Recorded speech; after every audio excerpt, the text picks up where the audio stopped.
को निगाहों में इस तरह छुपा लेंगे तुम चाहे बचो जितना हम।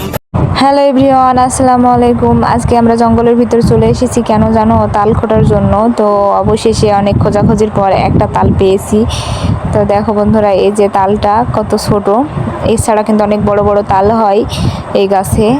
তো এই একটাই গাছ আমাদের গ্রামে, আর গ্রামের সব মানুষ তো তাল কিন্তু গাছের তাল কিন্তু সবই শেষ, আর এখনো পর্যন্ত আমরা একটাও রেসিপি বানাতে পারিনি। তো তালের নাকি অনেক ধরনের রেসিপি হয়।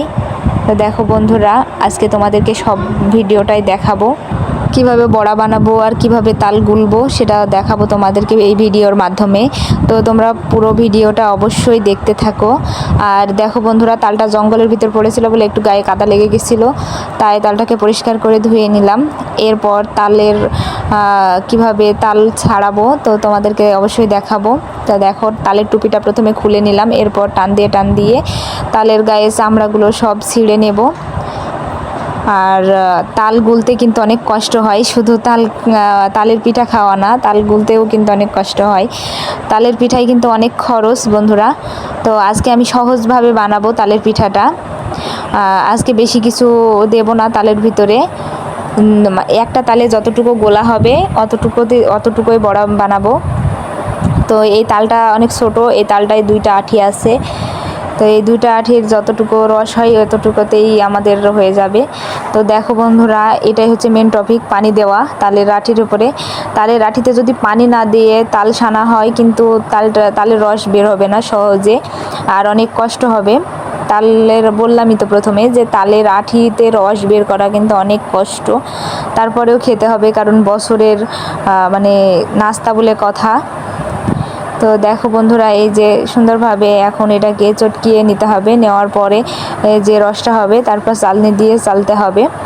আর এভাবে প্রত্যেকটা তালের আঠি সুন্দরভাবে নরম করে নিতে হবে, তারপর ঝুড়িতে করে ঘষতে হবে, ঘষলেই অল্প সহজেই কিন্তু রস বেরিয়ে আসবে। তো দেখো বন্ধুরা, ফারজানা একা একা পারছিল না বলে আমার মাও কিন্তু সাহায্য করছে। আর হ্যাঁ বন্ধুরা, তোমাদের কাছে আমাদের ভিডিওগুলো কেমন লাগে অবশ্যই আমাদের কমেন্টে জানাবা, তাহলে আরও বেশি সুন্দর সুন্দর করে তোমাদের ভিডিও আমি উপহার দেব। তো দেখো বন্ধুরা, এবার ঝুড়িতে করে তালের আঠিগুলো সুন্দরভাবে ঘষে নিচ্ছে, আর ঘষার কারণে দেখো কত সুন্দরভাবে রস বের হচ্ছে, দড়ও কত সুন্দর। আর বন্ধুরা, তোমাদের একটা কথা বলি, এখনকার তালের রসের আর আগেকার তালের রসের অনেক পার্থক্য। এখনকার তালের বড়া যদি ভাজে মনে করো একটুও কাছে থেকে মানে ঘ্রাণ আসে না। আর আগে আমরা যখন ছোট ছিলাম তখন যদি বড়া ভাজতো কেউ, তো এক বাড়ি থেকে আরেক বাড়ি মানে ঘ্রাণ গেছে, এত সুন্দর মানে বাসনা বেরিয়েছে, মানে মনটাই গেছে যে আমরাও একটা ভেজে খাই। আর এখন মানে কোনো জিনিসেরই স্বাদ নাই। তো দেখো বন্ধুরা, সব তালগুলো ঘষা হয়ে গেছে, কারণ দুটো আটি, আর এই দুটো আটির যতটুকুই রস হোক এতটুকুতেই আমরা বড়া বানাবো, বেশি বানাবো না। কারণ এভাবে আগে কখনো খাইনি, আগে খেয়েছি ছোটোবেলায়, কিন্তু এখনও এভাবে আর খাই না, এখন অন্যরকমভাবে তৈরি করি। তো দেখো বন্ধুরা, এই যে এখন তালের বড়াটা বানানোর জন্য আটাগুলো সুন্দরভাবে মেখে নেব।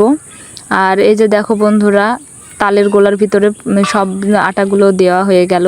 এর ভিতরে আছে চালের আটা আর হচ্ছে গমের আটা, আর চিনি দেবো একটু, আর একটু লবণ, এছাড়া আর কিছুই দেবো না। নারিকেল দিলে কিন্তু একটু বেশি মজা লাগে, তো আজকে নারিকেল দেবো না। আগে আমার নানি ছোটোবেলায় এইভাবেই ভেজে দিত, খেতে অনেক মজা লাগতো। তো ওইভাবেই আজকে গ্রাম্য পদ্ধতিতে আমরা বানাতে চলেছি তালের বড়া। তো তাল কিন্তু মানে এত সুন্দর ঘ্রাণ এই তালটার, ভালোই লাগছে। তো আটাটা মাখানো হয়ে গেছে, এরপর আমার মা সুন্দরভাবে বড়া ভাজার জন্য প্রস্তুতি নিচ্ছে। দেখো, এই যে প্রথমে কড়াই বসিয়ে তারপর গরম তেল দিয়ে দেবে। আর তোমরা তো সবাই জানো যে গরম তেল ছাড়া কখনো বড়া ভাজা হয় না, কারণ পানিতে তো বড়া ভাজা হবে না। তো যাই হোক, তো দেখো আমার মা অল্প অল্প করে দিচ্ছে, ছোট ছোট করে। আর অর্ধেক মানে এই তালের গোলাটুকুনে 2-4 বড়া হবে। তো তোমরা দেখতে থাকো, কত সুন্দর লাগছে এখনই।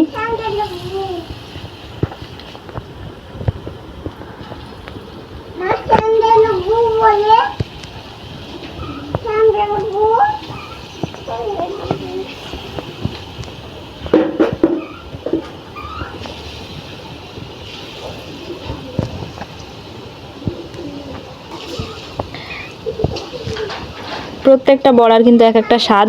কলার বড়া, কাঁঠালের বড়া, তালের বড়া।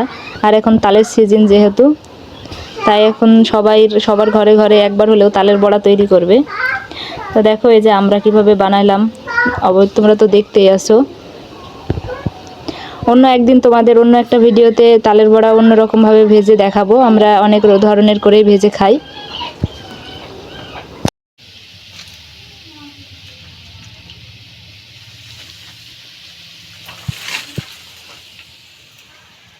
তো বন্ধুরা দেখো এই যে বড়াগুলো সুন্দরভাবে লাল লাল করে ভাজা হয়ে গেছে। এই যে তোমরা দেখো কত সুন্দর হবে, তাও বলতে পারবো না না খাওয়া পর্যন্ত।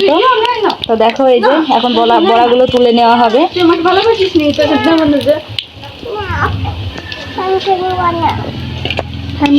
তারপর আবার পরের স্টার দেওয়া হবে।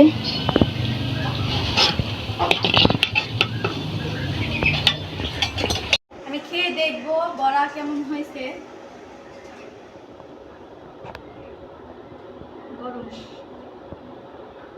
ঠান্ডা হয়ে গেলে বেশি ভালো লাগে, বিশেষ করে সকালবেলা, তাই না? অনেক সুন্দর হয়েছে। আপনারা সবাই এভাবে বাড়িতে বানিয়ে খাবেন, দেখবেন অনেক সুন্দর হবে। তো বন্ধুরা আমি এবার একটু খেয়ে দেখি কেমন স্বাদ হয়েছে। মানে এটা হচ্ছে আমাদের ছোটবেলার কথা মনে পড়ে গেল। আমার নানি এভাবে নরম করে তালের বড়া ভেজে দিত। তো বন্ধুরা দেখো ওপরে কত সুন্দর হয়েছে, আবার ভিতরেও মানে একটু কাঁচা নেই, মানে এত সুন্দর হয়েছে। অবশ্যই তোমরা বাড়িতে বানিয়ে খাবা। আর যারা যারা আমার ভিডিওটা দেখছো ইউটিউব থেকে, তারা অবশ্যই আমার চ্যানেলটা সাবস্ক্রাইব করে দেবা। আর যারা আমার ফেসবুক পেজ থেকে দেখছো আমার ভিডিওটা, অবশ্যই আমার ফেসবুক পেজটা ফলো করে পাশে থাকবা। তো তোমরা একবার হলেও ট্রাই করে দেখবা রেসিপিটা কেমন হয়েছে বড়ার। তো ভিডিওটা এ পর্যন্ত। সবাই সুস্থ থাকবা, ভালো থাকবা। আল্লাহ হাফেজ।